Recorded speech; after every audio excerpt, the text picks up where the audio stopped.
Alors, je vais juste... Ma présentation risque d'être un peu moins pointue et moins drôle que la tienne, Cécilia, mais du coup, j'ai des images. Ça va au moins vous tenir un peu réveillé.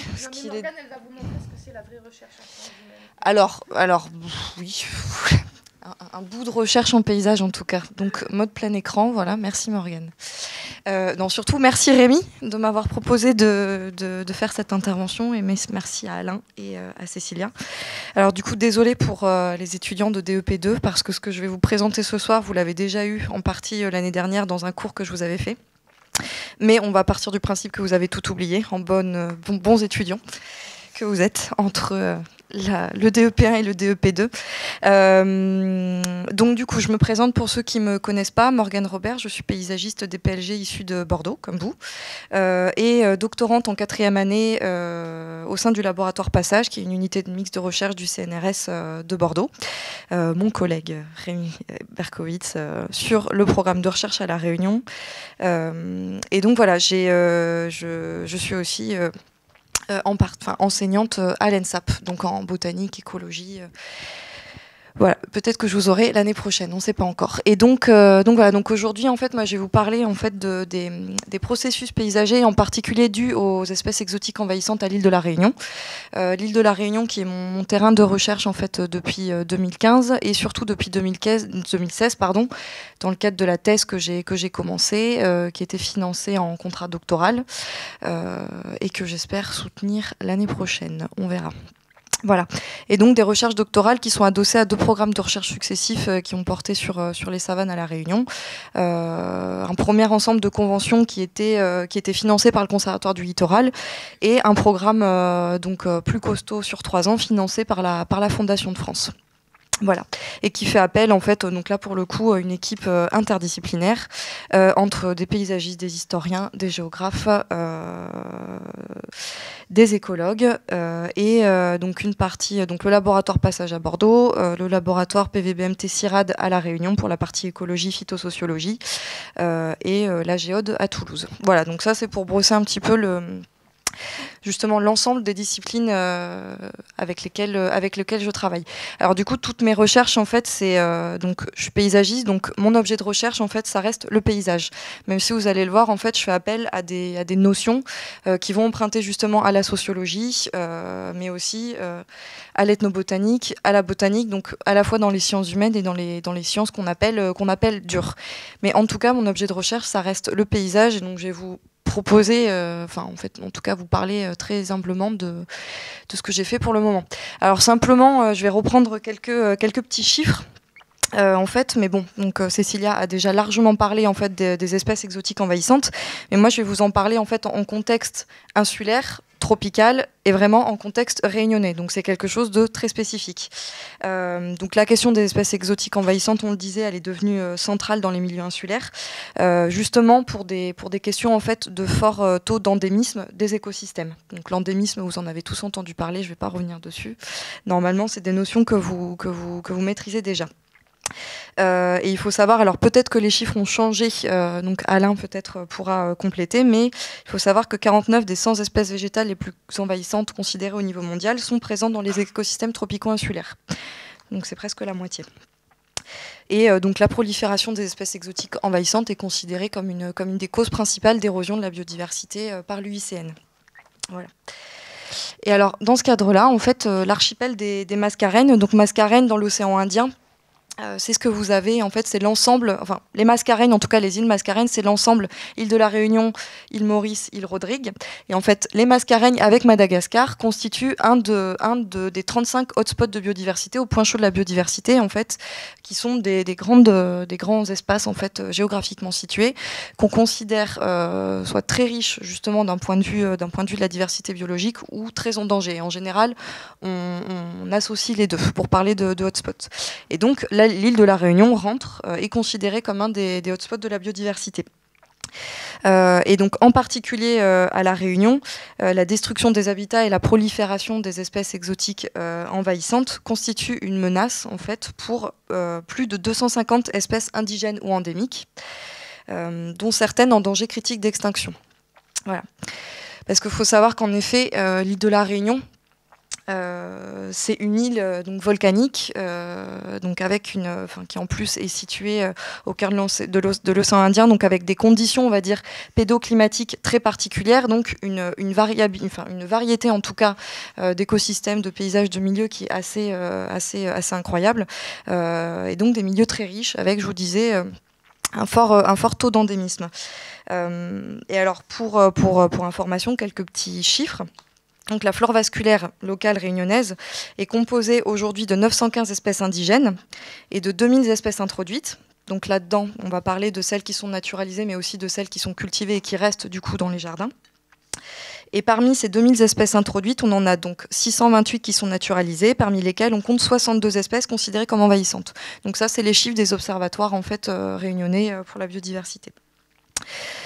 Et donc, dans ce cadre-là, la lutte en fait contre les espèces exotiques envahissantes, elle est vraiment centrale dans les politiques de protection en fait à la Réunion, et elle est centrale dans le fond et dans la forme, puisque c'est ça qui va, enfin comment dire, on a le parc national en fait à l'île de la Réunion qui a été créé en 2007, qui en fait est centré sur le centre pour le coup de l'île. Donc vraiment, on est sur une centralité géographique qui est centrée sur les cirques, pitons et remparts. C'est comme ça qu'on les appelle.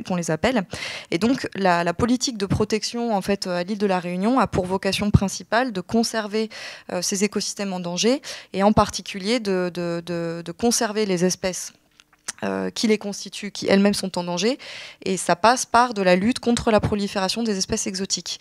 Alors, on en a tout un panel d'espèces considérées comme envahissantes, et dans le parc national, on a des problématiques comme l'ajonc d'Europe, qui est le même que celui que vous trouvez ici, mais qu'on trouve en abondance dans les hauts de l'île.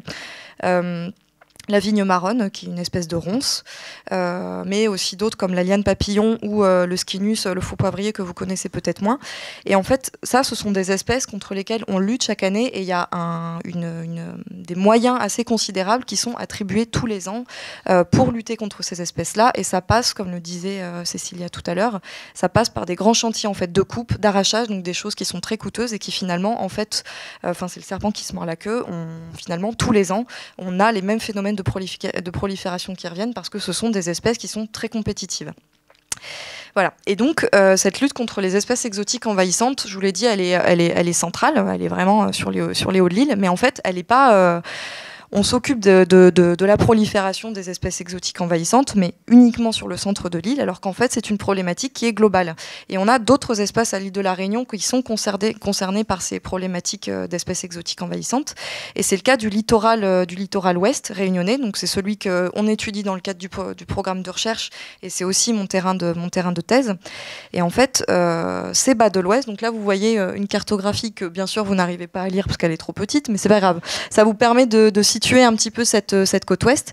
Et en fait, cette côte ouest, donc je vais vous montrer une photo après, donc ça permettra d'illustrer un petit peu mieux le propos. Mais là, en fait, on va s'intéresser à certains milieux, certains espaces en fait de cette côte ouest qui constituent ce qu'on appelle les bas.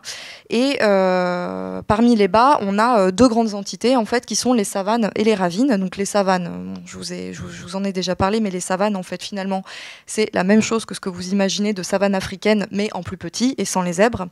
Et les ravines, ce sont des objets en fait, ce sont des entailles en fait dans les planèzes des versants qui sont des formations en fait érosives, tout simplement. Et en fait, on a des processus invasifs d'envahissement dans ces espaces-là, mais jusqu'à présent en fait, on ne s'en préoccupe pas vraiment parce qu'on a d'autres préoccupations dans ces espaces-là. C'est des réserves foncières, donc en fait, c'est des espaces qu'on garde pour construire, etc. Et finalement, l'entrée de valeur écologique de ces espaces, ou ni même de valeur paysagère, est assez peu considérée. Je dis assez peu et je le nuance parce que c'est pas vraiment le cas. Depuis quand même une vingtaine d'années, on a l'action foncière du Conservatoire du littoral qui vise à extraire certains de ces espaces-là justement de la pression foncière pour tenter de les conserver et surtout pour tenter de conserver une partie de ces paysages de savane qui sont quand même assez emblématiques de l'île de la Réunion. Et donc ça va être le cas en fait avec des acquisitions foncières. En fait, vous avez l'extrémité en fait ouest la partie la plus à l'ouest qui représente en fait la plus grande unité de savane de la Réunion, qui est le Cap Laoussé, qui est en train petit à petit d'être acquis par le Conservatoire du littoral. Vous avez la Pointe aux Sels en fait qui est tout au sud là dans le secteur de Saint-Leu, le spot où il y a toutes les attaques de requins pour ceux qui connaissent. Et vous avez aussi la Grande Chaloupe vers la Possession au nord. Donc voilà, donc des espaces qui ont été en partie invisibilisés et assez peu dont on s'est assez peu intéressé, à part avec les acquisitions foncières récentes du conservatoire. Et donc je vous le disais, ces espaces-là connaissent aussi des phénomènes d'envahissement. Je reprends un tout petit peu mes notes pour être sûr de pas prendre trop de temps là-dessus. Oui, donc ces espaces-là connaissent des phénomènes d'envahissement et justement, moi je m'y suis intéressée parce qu'on est justement en dehors des aires protégées, donc des aires dont on s'occupe déjà et justement des aires où on a en quelque sorte déjà trouvé des solutions. Alors je vous propose d'abord une toute petite approche, une première approche paysagère justement des bas de l'Ouest.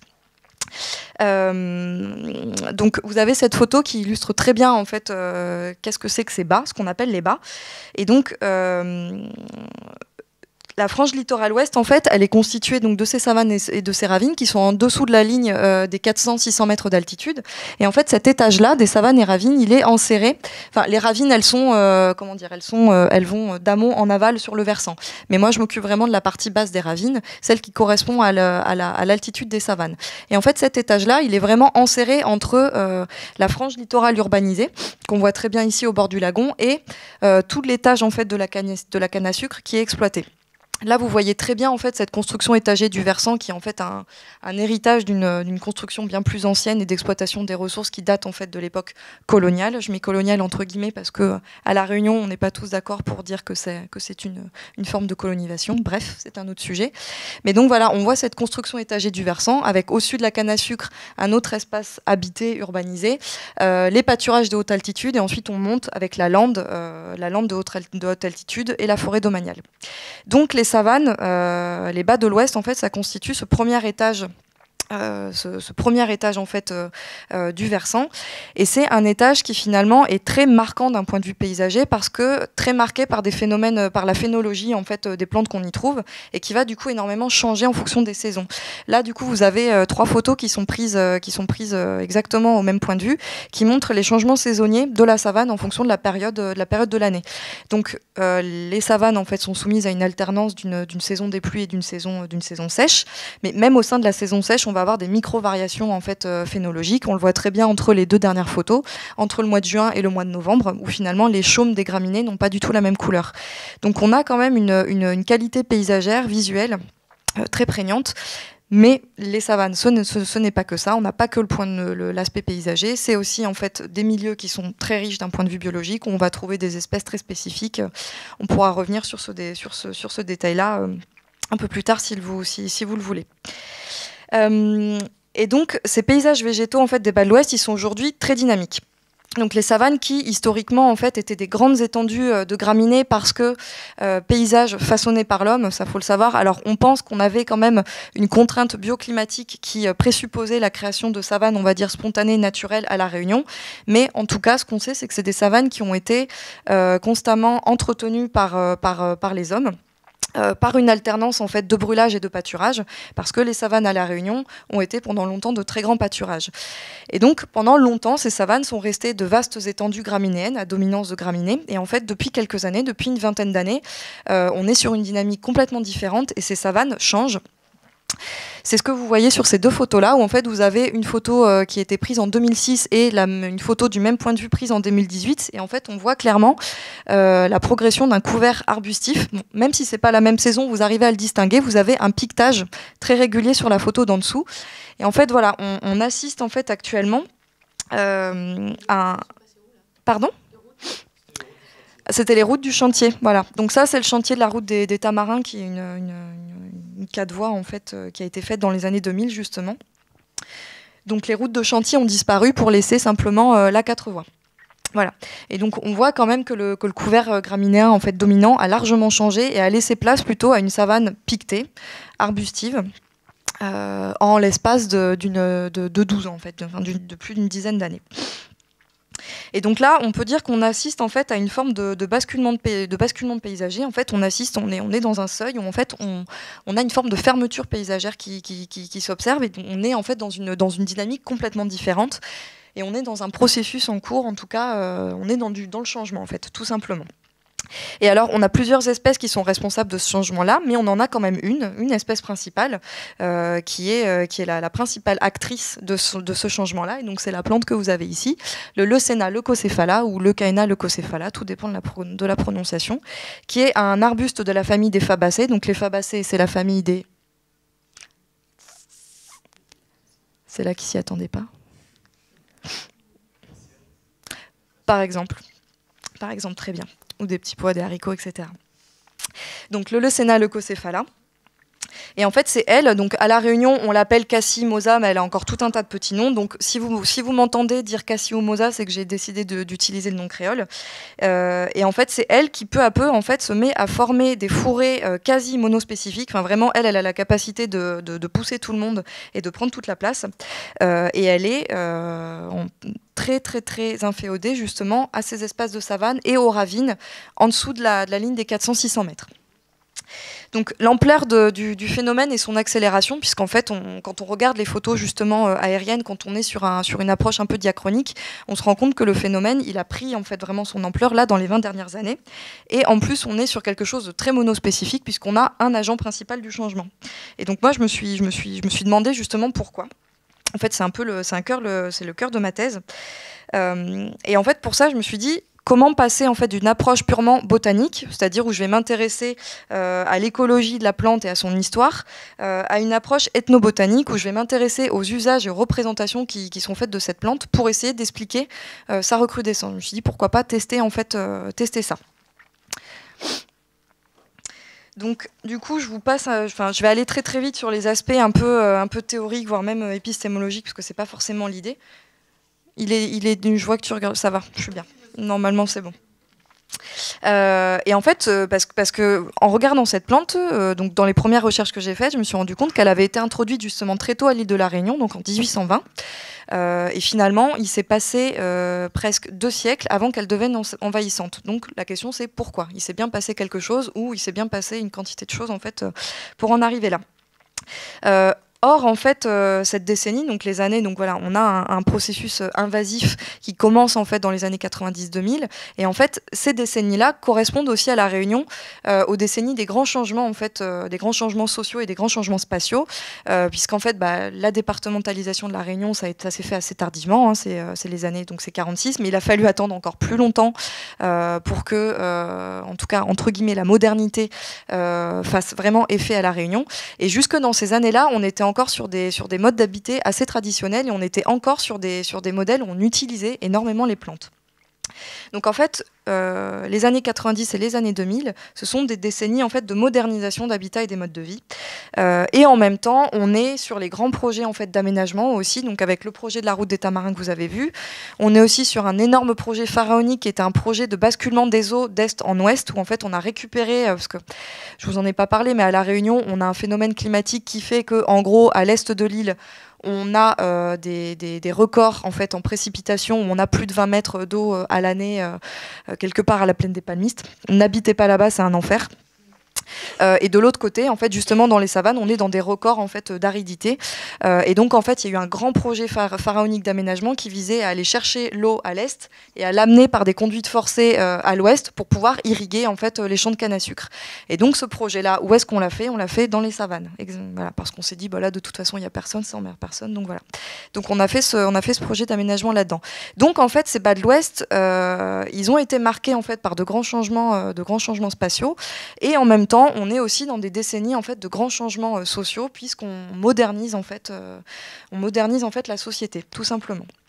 Et donc du coup, moi, je prends un petit peu tout ça et je me dis, bah alors, c'est bien tout ça, mais quel est le lien en fait qu'on peut faire entre les changements en fait qu'on a pu observer d'un point de vue sociétal et la prolifération de la plante ? Est-ce qu'il y a un lien entre les deux ? Et est-ce que ce lien, il peut se faire par la question des usages qui sont faits de la plante ? Puisqu'on part du postulat que cette plante avait été introduite forcément pour une utilité, pourquoi pourquoi en fait elle se met à changer, pourquoi sa dynamique se met à changer, et est-ce que ça a un rapport avec les humains. Donc ça, c'est le postulat vraiment de base. Et donc ça nous amène à ma question de recherche en fait principale, qui était de dire en quoi justement la transformation potentielle des usages qui sont faits de cette espèce peuvent-elles expliquer les dynamiques paysagères actuelles, et en particulier le phénomène invasif. Ça, c'est la grande question. Et en fait, du coup, moi, ce que j'essaye de questionner aussi là-dedans, c'est la pertinence d'avoir une entrée ethnobotanique, justement dans la compréhension de ce phénomène invasif, dans une perspective en fait de recherche-action, en fait, de pouvoir proposer des solutions. Donc juste quelques petits éléments de méthode là-dedans dans les recherches.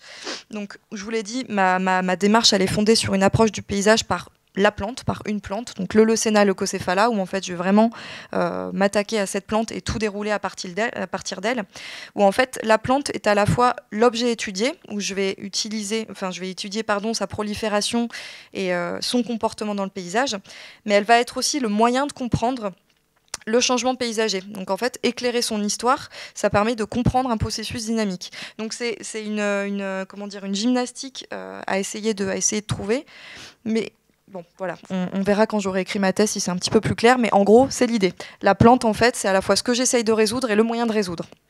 Voilà. Et donc là, bon alors pareil, hein, je suis pas botaniste, je suis pas ethnobotaniste, je suis pas sociologue, donc du coup je m'empare un petit peu de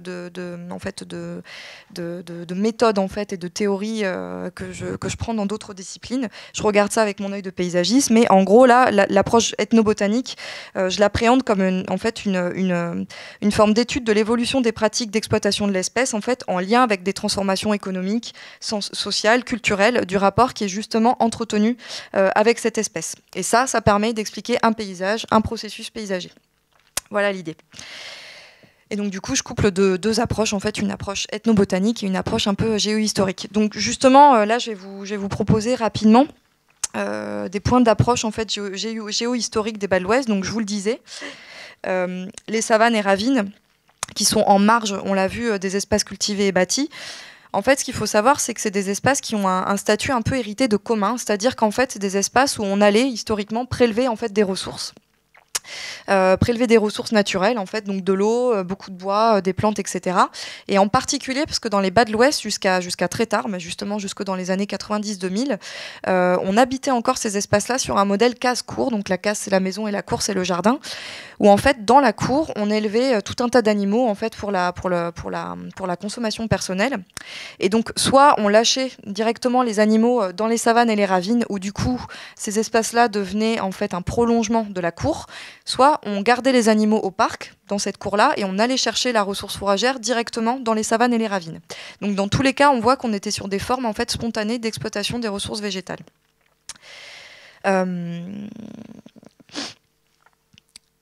Et en fait, aujourd'hui, donc voilà ce que j'ai évoqué un petit peu tout à l'heure dans l'idée que la savane, c'était historiquement en tout cas des grands pâturages, c'est pas du tout anodin. Et il faut vraiment garder ça en tête, c'est que ces savanes, mais aussi ces ravines, des bas de l'Ouest, donc en fait, il faut considérer que c'était des espaces périphériques en fait aux espaces habités. Au lieu d'habitat, et qu'en fait c'est vraiment là-bas qu'on allait chercher les ressources, et donc on peut considérer que c'était vraiment des espaces pastoraux à part entière. Soit on allait y prélever les ressources comme je vous disais, soit en fait on les utilisait directement comme pâturage. En fait, on avait aussi de très grands troupeaux qui pâturaient en fait plus ou moins librement les savanes, des troupeaux de bœufs qu'on appelle là-bas, alors c'est le bœuf moka, on l'appelle comme ça, ou de cabri pays. Et donc on a été jusqu'à des pressions pastorales assez importantes, notamment au cours du XXe siècle en fait. Et aujourd'hui, cet élevage-là, il est complètement en déclin. Enfin, on peut même dire qu'il disparaît. On a de moins en moins d'éleveurs. On a presque maintenant qu'un éleveur de cabri et un éleveur de bœuf par savane. Et en fait, cet élevage, il est en déclin, mais il est encore un peu visible, de manière disparate, où de temps en temps on va croiser un troupeau par-ci par-là, où on va croiser un éleveur, ou alors on va avoir des formes d'exploitation en fait des ressources végétales. Donc comme ce qu'on voit là sur les photographies, où vous avez en fait des boisements de mosa, donc de Leucaena leucocephala, où on voit qu'ils ont été clairement émondés, parce qu'en fait voilà, on a deux types de pratiques en fait d'utilisation du fourrage arbustif. Soit on pratique du pâturage aérien, où en fait on va laisser les animaux brouter directement sur pied, soit on va pratiquer de l'émondage, c'est-à-dire qu'on va couper les branches et on va les laisser au sol pour que les bêtes puissent les manger, ou on va directement ramener le fourrage en fait à la case, dans la cour pour les animaux. Et en fait, cette pratique des montages-là, elle n'est pas du tout anodine. Vous avez un petit croquis, voilà, de très excellente illustratrice, Morgane, donc, mais qui permet en fait de voir la différence de silhouette en fait entre un leucéna qui a une silhouette spontanée et un leucéna qui est exploité. Et en fait, ce qu'il faut savoir, c'est que quand un leucéna, quand un arbuste est exploité de manière régulière, cet arbuste-là, il ne va pas fleurir, parce qu'en fait, on l'empêche de fleurir, et donc il ne va pas fructifier. Donc ça veut dire qu'en fait, on limite, par un mode de gestion, sa propagation. Et donc, les fourrés en fait, de mimosa qu'on voit comme ça, ils sont gérés. Ils sont complètement gérés de manière très méthodique, en fait. Donc c'est des carreaux où on voit qu'en fait, on va couper un carreau, puis après, on va en couper un autre, comme ça. Et donc, c'est des fourrés qui sont exploités. Et donc, en fait, de temps en temps, on croise soit des troupeaux, soit des forêts de mimosa comme ça. Et ça, ce sont des traces, en fait, de formes encore, même si elles sont disparates, d'exploitation de ces ressources-là. Mais pour autant, même si on a toujours de l'élevage, je vous l'ai dit, ce Leucena leucocéphala, il prolifère dans les savanes, il prolifère dans les ravines. Et en fait, vous avez cette cartographie ici qui est issue de la base de données en fait, Cadeciana du Conservatoire national botanique de Mascarin à l'île de la Réunion, qui en fait montre par un système de couleurs la densité en fait du Leucena leucocéphala sur l'île de la Réunion. Et donc on voit que même s'il est présent sur la totalité de l'île, à part dans les hauts, il est quand même extrêmement présent, enfin en très forte densité dans la côte ouest et en particulier en dessous de la ligne des 400-600 mètres. Et donc précisément dans les savanes et les ravines, qui est l'ex-espace pastoral.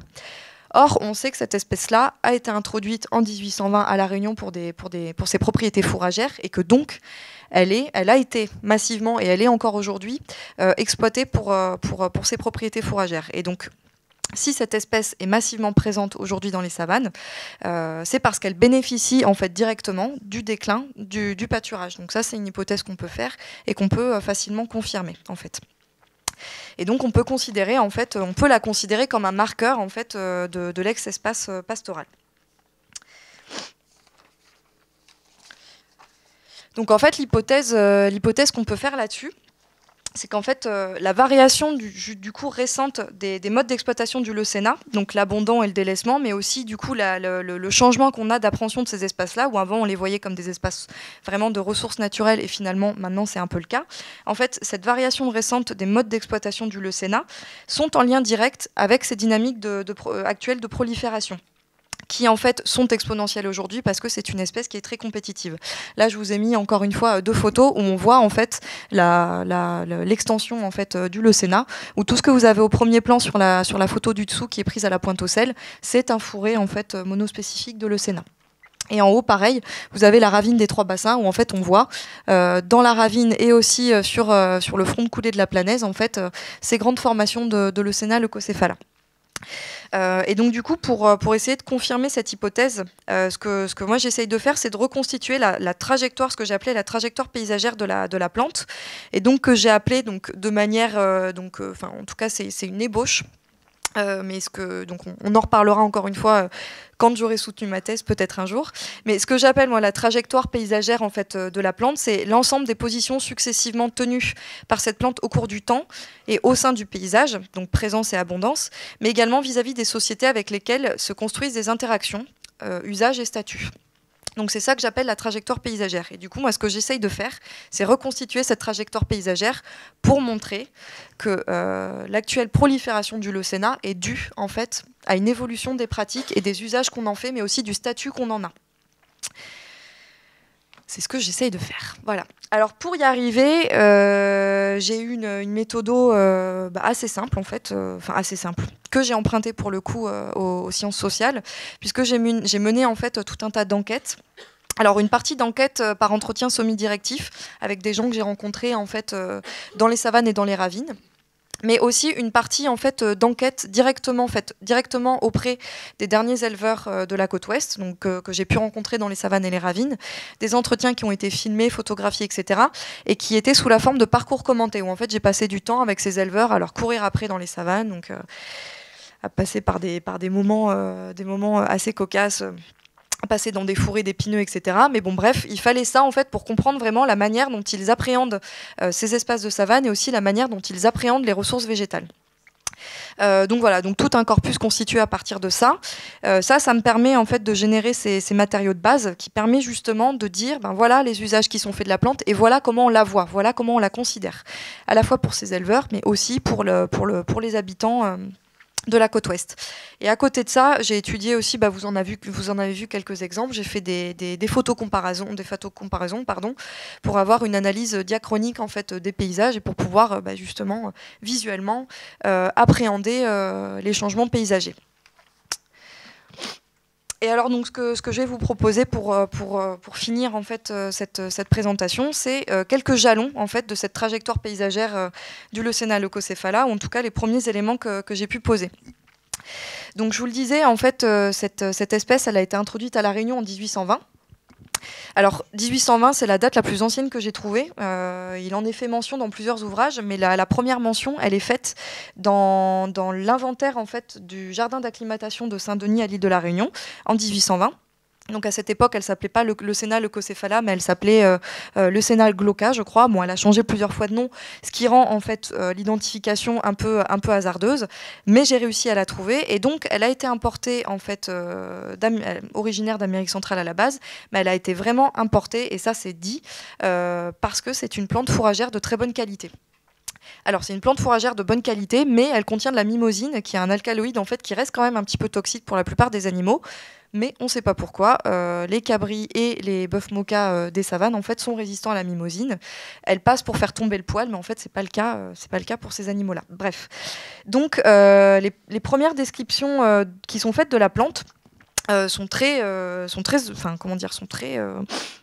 pragmatique, et on est sur de la description morphologique et de la description qui est faite de l'usage, du bon usage de la plante. Donc on met vraiment en valeur ses qualités. Et en fait, cette plante, elle va très rapidement être naturalisée, donc très rapidement rentrer dans la flore spontanée réunionnaise, et elle va en fait se rencontrer assez rapidement dans la plupart des milieux, en tout cas de la côte ouest. Et en fait, je l'ai trouvé, donc la photographie la plus ancienne que j'en ai, c'est cette photographie en fait de l'Uda, du sous-bois au cormoran, donc qui est prise dans une des ravines de la côte ouest, la ravine Saint-Gilles. Et en fait, on arrive très bien à distinguer le Leucena leucocephala, donc c'est les arbustes très graciles qu'on voit sur toute la photo. Donc on a un port qui ressemble plus ou moins au robinet Phosacacia, mais en fait on le reconnaît très bien. Et donc ça montre, en tout cas qu'en un siècle, puisque là on se situe entre 1905 et 1910, cette plante en fait a gagné une partie des milieux, ou en tout cas de la côte ouest. Et donc il se met en place en fait une intégration progressive de la plante dans les usages pastoraux. Donc comme je vous le disais, on en fait un pâturage aérien et de l'émondage, mais en fait c'est une plante qui rentre aussi dans tout un tas d'usages domestiques, puisqu'en fait pendant très longtemps cette plante elle a été exploitée comme bois de cuisine, donc en fait coupée massivement et utilisée pour faire la cuisine par les familles réunionnaises qui habitaient dans les bas. Mais on utilisait aussi énormément ces graines à la fois dans de l'artisanat pour fabriquer des bijoux ou pour fabriquer tout un tas de petits objets. On en fait encore un peu usage, mais c'est les papy-mamies, et encore c'est quelques-uns, ça a quasiment disparu. Et on utilisait aussi massivement les graines en fin de saison sèche pour nourrir en fait les bœufs moka qui travaillaient en fait dans les champs de canne à sucre, parce que les graines sont très riches en protéines en fait, et on ramassait en fait très massivement les graines et on les donnait à manger en fait aux bœufs. Donc on voit que cette plante-là en fait tout en était utilisé pendant très longtemps. Donc elle était très largement exploitée. Et donc une plante qui est exploitée, c'est une plante qui fructifie très peu et qui donc en fait, a priori, en tout cas dans la théorie, s'étend assez peu. Et ces usages en fait qui sont faits de cette plante-là, ils ont perduré jusqu'à assez tard, et ça c'est un des résultats des enquêtes que j'ai pu mener, puisque la plupart des gens que j'ai rencontrés, des créoles avec qui j'ai pu discuter, m'ont dit que oui, même eux encore, étant enfants, ou eux, leurs grands-parents, etc., continuaient d'utiliser cette plante-là. Et en fait ces usages, on en faisait encore jusque dans les années 90-2000, jusqu'à ce que ça s'arrête tout bonnement et simplement. Et le dernier usage qu'on en fait, je vous ai dit, c'est les quelques usages pastoraux en fait. Donc en fait, on voit qu'on est bien sur une histoire de la plante, une histoire réunionnaise de la plante, qui est en lien direct avec une histoire sociale, avec la population en fait des Bas de l'Ouest. et les usages qui en sont faits. Et donc ça va préfigurer en fait la suite de la trajectoire de cette plante et du processus invasif. En tout cas, si on suit l'hypothèse de Nathalie Hudot, qui est en fait la chercheure qui, elle, a travaillé sur la jonte d'Europe à l'île de la Réunion, mais qui est la chercheure en fait, dans laquelle je m'inscris le plus d'un point de vue théorique, qui dit que le succès de l'invasion va dépendre de l'histoire entre la plante et les sociétés humaines, et donc une espèce dont l'histoire est associée à celle des sociétés a une plus grande probabilité de devenir envahissante. Donc moi, je m'inscris vraiment dans cette hypothèse-là. Donc voilà, ça c'était juste quelques petits jalons en fait pour comprendre l'évolution de la trajectoire paysagère. Et donc à côté de ça, je me suis aussi intéressée, 5 minutes mais c'est parfait, parce qu'en fait j'ai fini. Je me suis aussi intéressée en fait à l'évolution du statut qu'on avait de cette plante, ce qui me semble important en fait d'associer l'idée de l'usage à l'idée du statut, à l'idée de comment on considère cette plante, à la fois du point de vue justement des scientifiques, mais surtout avant tout du point de vue de la population. Alors ce que j'appelle population, on va dire, c'est les sociétés, les micro-sociétés peut-être qui en sont les plus proches. Et donc, pour ce qui est de la considération scientifique, du statut scientifique de la plante, donc dans la littérature, quand on se penche un petit peu là-dessus, on voit que le statut du Leucéna va progresser en fait petit à petit d'une plante en fait commune à celle d'une plante envahissante. Donc un des premiers ouvrages en fait de référence est celui de Suspluga, qui avait proposé en fait une étude de pharmacologie dans les savanes réunionnaises en 1970, et qui en fait lui dans son ouvrage cite l'espèce comme étant simplement une espèce commune régénératrice des sols. Donc là on est sur quelque chose de plutôt positif. L'espèce est commune et elle a des qualités. Au début des années 90, avec Thérésien Cadet, qui a fait cet ouvrage de référence, en tout cas à l'île de la Réunion, sur toutes les formations végétales de l'île de la Réunion, il considère cette espèce ligneuse exotique comme très commune et concurrentielle, mais finalement peu préoccupante pour les hauts de l'île, parce que bon, à l'époque, on est déjà centré sur les hauts de l'île, et elle est encore considérée comme utile pour l'élevage. Donc là encore, dans les années 80, on est encore sur un registre positif, sur un statut positif. Au début des années 1990, avec l'ouvrage de Benoît et Bognol, qui est l'ouvrage de référence, en tout cas pour une appréhension paysagère du versant ouest, qui s'appelle « De l'ordre étagé mis à bas », l'espèce ne figure pas dans cet ouvrage dans la liste des espèces potentiellement problématiques considérées comme peste végétale. Donc là, dans les années 90, on est encore sur une appréhension positive de l'espèce. Et il faut attendre vraiment les années 2000 et certains documents, en fait, certaines études produites justement par le Conservatoire botanique de Mascarin pour qu'elle apparaisse en tant qu'invasive. Dans cette étude floristique. Donc voilà, il faut attendre les années 2000 pour que le terme d'invasive apparaisse pour cette espèce-là. Et en 2014, le Leucéna leucocéphala est inscrit définitivement dans la liste rouge de l'UICN comme l'un des 1000 espèces les plus envahissantes au monde. Donc à peu près au même moment où elle devient effectivement très envahissante à l'île de la Réunion. Donc on voit qu'on est passé en fait d'un statut de plante domestique utile à un statut de plante exotique envahissante en 3 décennies à peine. Même pas. Mais ce changement de statut, en fait, du point de vue vraiment des sciences naturelles, il n'est pas nécessairement partagé par la population, voire même pas du tout, et ça c'est un des résultats des enquêtes que j'ai pu faire, c'est qu'en fait le phénomène invasif, soit il n'est absolument pas vu par la population, c'est-à-dire que quand je parle en fait aux personnes rencontrées, quand je leur demande en fait quelles sont selon eux les plantes invasives dans les savanes et les ravines, ils ne citent pas le mausa. Ils vont citer d'autres espèces, des espèces épineuses qui du coup sont peut-être plus visibles parce que peut-être, j'en sais rien, plus violentes, en tout cas physiquement parlant, de manière très physique, morphologiquement parlant. Mais voilà, soit ils ne voient pas l'invasion, soit ils la considèrent comme quelque chose de positif, et ça c'est plutôt le cas des éleveurs qui voient finalement d'un bon œil la prolifération de cette espèce puisque c'est une espèce fourragère. Et juste voilà, petit détail par rapport à ça, je vous en ai pas parlé, mais il y a eu un événement qui était assez intéressant dans la trajectoire paysagère du Leucéna. C'est la crise du psylle en fait qui a eu lieu dans les années 90. Et en fait le psylle c'est un petit insecte qui en fait, dans les années 90, s'est propagé et qui en fait était une espèce d'insecte spécifique du Leucéna et qui en fait a commencé à à laminer d'une certaine manière les peuplements de Leucéna, et en fait il rend le Leucéna impropre à la consommation par le bétail puisqu'il il apporte une espèce de glu, en fait une substance gluante sur les parties, sur les feuilles. Et en fait ça représentait un enjeu économique tellement important qu'à l'époque on a financé de la recherche, on a financé le CIRAD pour trouver des solutions pour enrayer cette crise, en fait, pour pouvoir sauver les éleveurs à l'époque. Donc en fait on voit qu'à un moment donné dans les années 90, le Leucéna c'était une richesse, c'était une ressource, et on cherchait en fait à le préserver. Et 20 ans plus tard, on cherche à l'éradiquer. Voilà. Et donc voilà, tout ça c'est pour vous dire que finalement, pour les éleveurs, cette espèce est encore une ressource. Et donc ça, selon moi, ça marque en fait une forme d'acceptation sociale du phénomène d'envahissement, forme d'acceptation sociale qui a été pas mal théorisée par Javel, Calahorra et de Koch, que je vous invite à lire.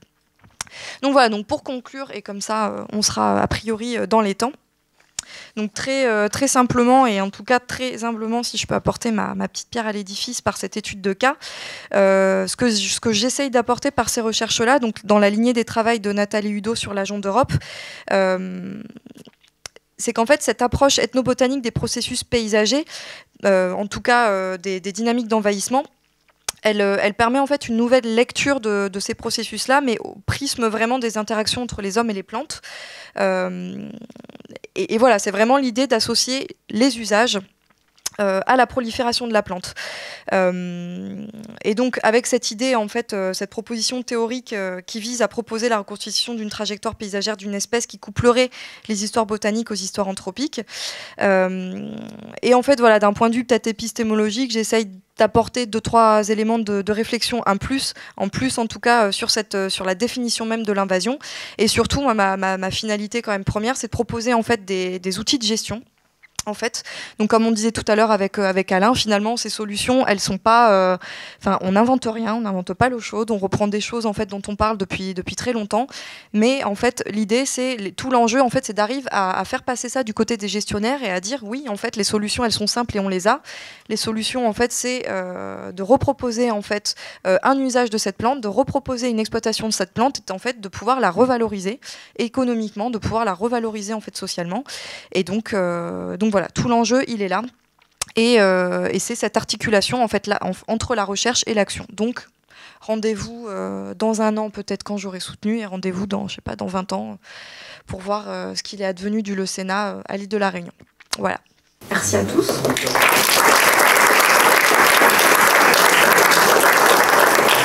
Bon, j'ai l'impression que... Ah oui, bah, je n'ai pas besoin de... Non, mais j'ai l'impression que juste pour dire 2 mots, que ces 2 conférences étaient très complémentaires les unes avec les autres. Donc effectivement, je vous propose de prendre quelques questions. On a une grosse dizaine de minutes pour ce faire. Donc allons-y, et puis si on veut durer un peu plus, on peut. Oui. Avec ou sans micro, peu importe. Ah bah oui, du coup, je rejoins ce que vous dites. Merci pour les 2 présentations, c'est vraiment très intéressant. Je suis pas déçu d'être venu. Ça faut le dire avec un micro. Bon, je vais parler plus fort. Surtout, j'ai été très intéressé aussi par la deuxième présentation. Moi, je travaille sur l'agent d'Europe. Et justement, donc, sur cette question du canal, l'hypothèse générale que vous avanciez, moi je suis assez d'accord sur l'idée justement de sans doute lié à un changement d'usage humain de l'habitat, de l'écosystème. Et pour pousser un petit peu plus sur l'aspect écologique, je me pose la question justement par rapport à la capacité de cette plante à fixer l'azote de l'atmosphère. Est-ce que justement en fait ce serait pas un changement d'habitat au niveau même du sol qui permettrait cette nouvelle invasion en fait de Leucana qui avant en fait était plus ou moins en équilibre, on sait que c'est des équilibres dynamiques, mais était plus ou moins en équilibre avant dans l'écosystème. En gros, je m'explique. Le pâturage, une chose qu'on sait, c'est que justement vous parliez d'export de biomasse. En gros, la savane c'est du fourrage, on l'exporte, là on fait venir paître les animaux et puis ils viennent. Ensuite, les animaux s'exportent d'eux-mêmes et en fait ça emmène de la biomasse et donc des nutriments, dont l'azote. Et peut-être qu'en fait, au fur et à mesure de l'usage des sols, on a appauvri les sols en nutriments et notamment en azote, qui est un élément majeur. Et donc peut-être qu'en fait, ces sols sont modifiés par l'usage humain et aujourd'hui de laisser en quelque sorte se réensauvager par la perte d'un usage, fait qu'en fait cet habitat il est devenu plus favorable à l'Ocana. Et donc en fait cette espèce aura un avantage compétitif dans l'écosystème. Je ne sais pas si c'est une hypothèse, peut-être que moi de mon point de vue ça pourrait être quelque chose à pousser. Après par contre c'est quand même beaucoup de travail sur le terrain pour le vérifier, mais bon, je ne sais pas, peut-être. Alors oui, c'est une hypothèse qui est avancée en fait par la plupart des chercheurs, notamment par un phytosociologue avec qui on travaille, Vincent Boulet. Donc effectivement, on a des changements en fait de propriétés physico-chimiques du sol qui sont en fait, bon, on est sur des processus en fait un peu en boucle. La prolifération du leucénat, effectivement, est favorisée par sa propre prolifération, en fait, puisqu'on a une reconstitution de sol, parce qu'il faut partir du principe que les savanes, en fait, avec le passage récurrent du feu et aussi avec le pâturage, en fait, ont toujours eu, en fait, finalement une richesse édaphique toute relative, c'est-à-dire qu'on est quand même sur des substrats qui sont très faibles, très pauvres, etc. Les feux, en fait, pendant longtemps, ont justement permis cette exportation en fait de matière organique. Donc, on avait aussi un apport qui était fait par les fumées, mais finalement, on exportait en fait de la matière organique. Et le déclin des feux pastoraux, concomitamment en fait au déclin des pratiques pastorales, a modifié en fait la fabrication en fait du sol, puisque en fait on a un sol finalement qui peut se former. Et donc l'arrivée du leucénat qui justement enrichit le sol en azote, etc., en fait favorise certainement, en quelque sorte, sa propre prolifération, puisqu'on a du coup des sols en construction.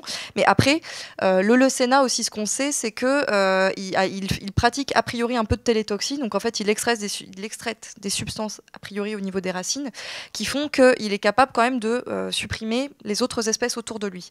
Donc en fait, je dirais que le leucénat, effectivement, change les propriétés physico-chimiques du sol, mais d'un autre côté, il est l'agent de sa propre expansion. Et bon, après, avoir encore une fois dans une idée de processus dynamique et de voir de l'évolution en fait du milieu, peut-être que ça préfigure en fait l'arrivée d'autres espèces en fait et d'un couvert forestier peut-être ou en tout cas qui sortirait de la monospécificité de cette formation-là. Je ne sais pas si Alain ou Cécilia veulent ajouter quelque chose sur cette idée-là. Ouais. Vous m'écoutez les questions des étudiants. Juste pour rester dans ce sens-là, sur la photo comparaison du chantier de la route 4 voies, on voit quand même que les anciennes routes provoquées du chantier ont provoqué des perturbations au niveau du sol qui semblent avoir facilité à ces endroits-là, plus particulièrement le développement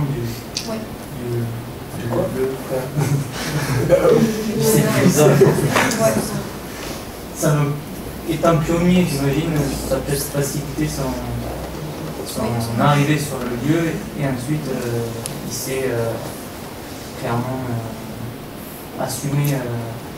Oui. Alors en plus de ça, c'est le leucénat en fait, c'est une espèce qui est barochore, donc c'est-à-dire qu'en fait, ses semences sont dispersées juste par la gravité. Donc en fait, cette espèce, elle va d'autant plus favorablement se disperser si en fait elle est sur une pente, tout simplement. Et en fait, le chantier de la route des Tamarins a eu ça de bon ou de moins bon, qui l'a justement modifié en fait le relief, fait effectivement bouger énormément les choses et en fait. Le fait d'avoir perturbé comme ça la pente en fait a créé des corridors en fait, une sorte de corridor où les semences en fait ont pu plus favorablement arriver. Alors est-ce que c'est arrivé dans les roues des chantiers?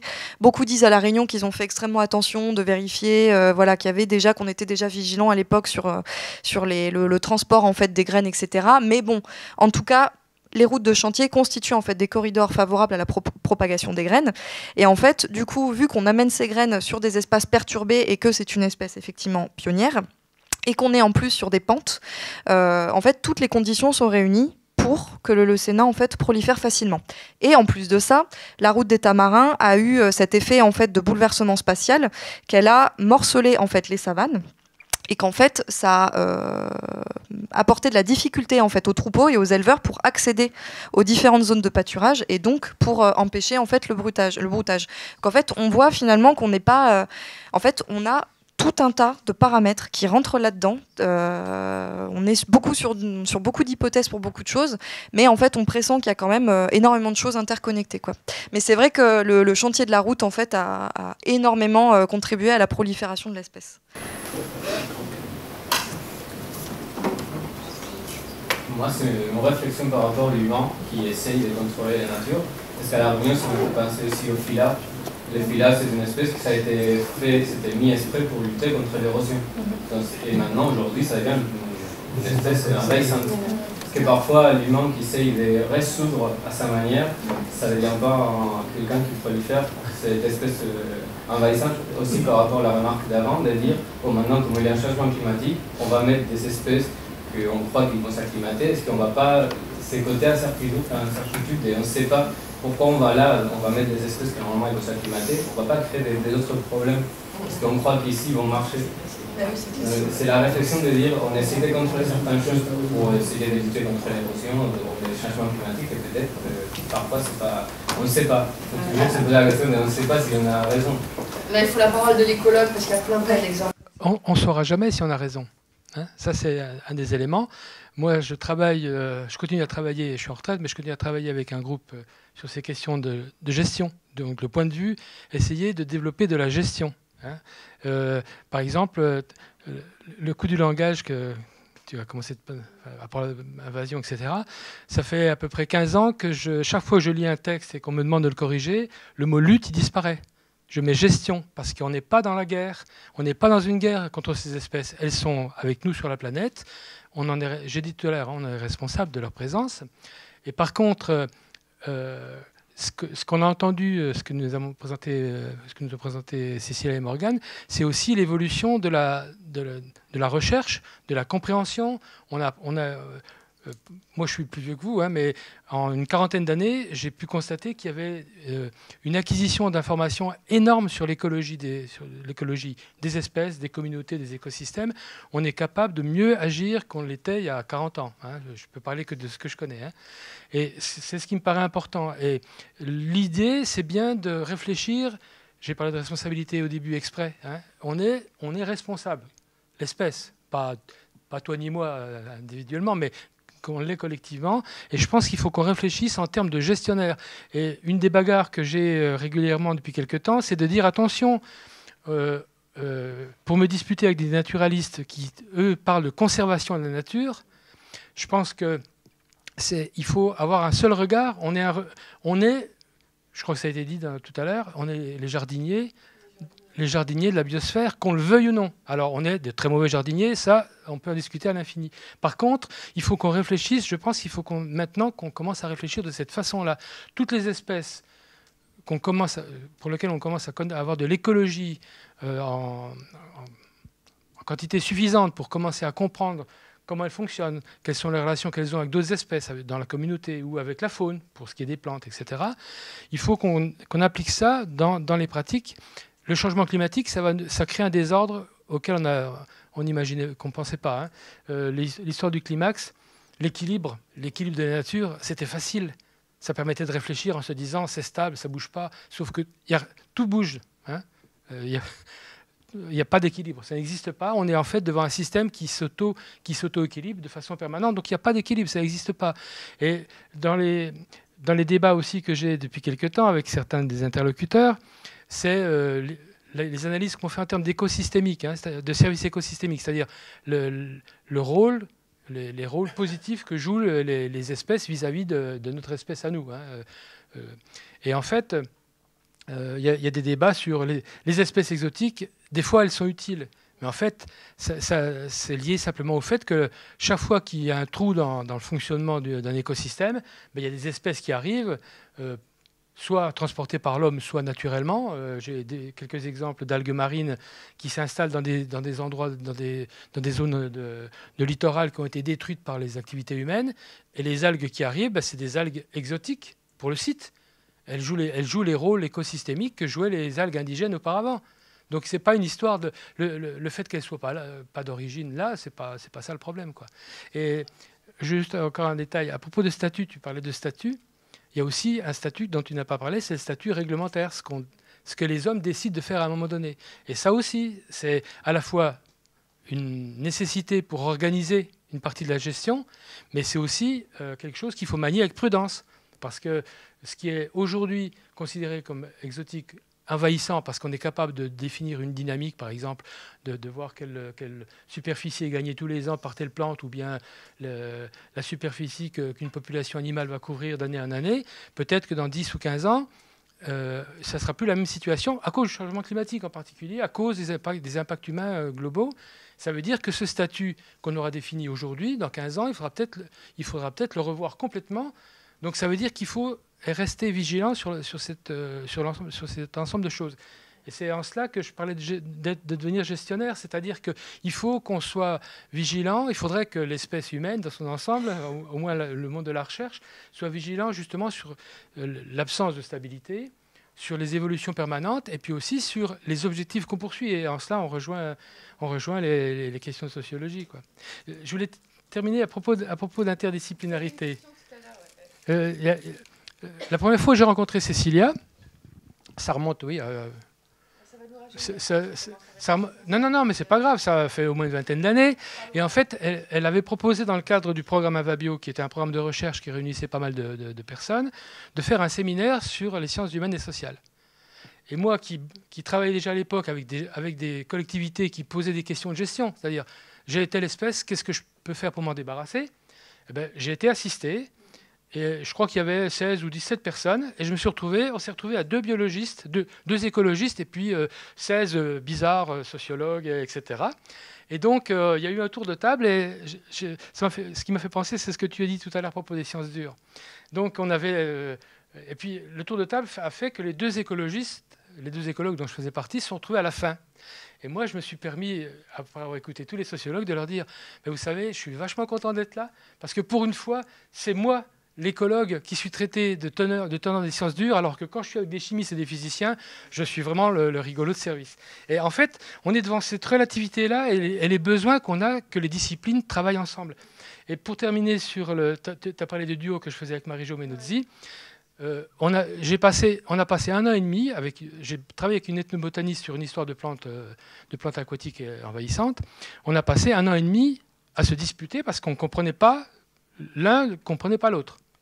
Et au bout d'1 an et demi, quand on a bien travaillé ensemble, on a fini par travailler ensemble et on a pu publier des articles à deux, donc avec 2 visions qui au départ étaient pas nécessairement divergentes, mais qui ne s'exprimaient pas avec la même terminologie, avec les mêmes analyses. Et ça aussi, ça me paraît extrêmement important. Bon, je vais arrêter là. Hein. Mais c'est vrai que c'est un sujet qui... Moi, je l'ai dit tout à l'heure en commençant, pour moi, ces espèces, elles nous renvoient à toutes nos activités. La responsabilité, mais à toutes nos activités. Et c'est pour ça que je continue à travailler sur le sujet, parce que en fait, ça doit nous amener à réfléchir sur le passé, on l'a vu, hein, mais aussi sur le présent tel qu'on peut l'envisager. Puis sur le futur, il n'y a pas de quoi s'inquiéter. De toute façon, on n'y arrivera pas. Je considère qu'on est toujours en apprentissage dans ce domaine. Mais par contre, il faut, si on se positionne en tant qu'apprenti, ça veut dire qu'il faut qu'on soit vigilant en permanence. Voilà. On prend une dernière question au cas où? Ou, enfin, une dernière, ça peut être plus, hein, si vous voulez. Vas-y. Oui, c'était pour la première partie de la conférence, du coup. Vous avez parlé d'anthropocentrisme. Et en ce moment, j'étudie la notion de naturalisme. Et j'aimerais comprendre un peu la différence, parce que j'ai compris qu'il y avait une similitude entre les deux, qui est le fait qu'on voit un peu la nature comme une ressource et tout ça. Et j'aimerais bien que ce soit plus approfondi. J'arrive pas à différencier les 2 notions.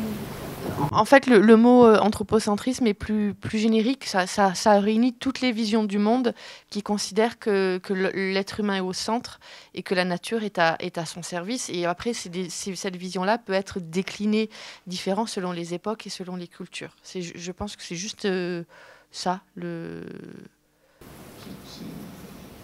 Alors, il se trouve que tu travailles pour expliquer peut-être le truc. Ah oui, ou alors j'ai pas le contexte de votre étude. Pas le contexte. Toi, tu travailles sur les textes de Philippe Descola. Oui, voilà, c'est ça, et qui a fait les 4 ontologies. Voilà. Oui, la question qu'elle pose, c'est par rapport aux ontologies de Descola et le rapport entre ces éthiques-là et les ontologies de Descola. Je suis obligé de décrypter un peu Oui, parce que sinon c'était... Exactement, oui. Alors voilà, maintenant que j'ai le décodage, l'anthropocentrisme, en fait, ça renvoie complètement à l'idéologie occidentale. Et tout le travail de Descola, lui, montre comment que ce débat qu'on a entre occidentaux, entre anthropocentrisme, biocentrisme, écocentrisme, c'est un débat très occidental.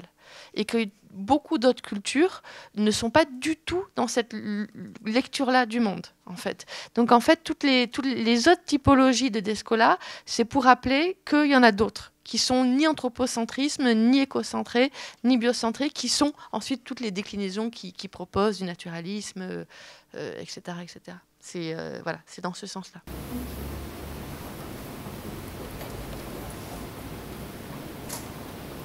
Vous estimez que c'est la fin?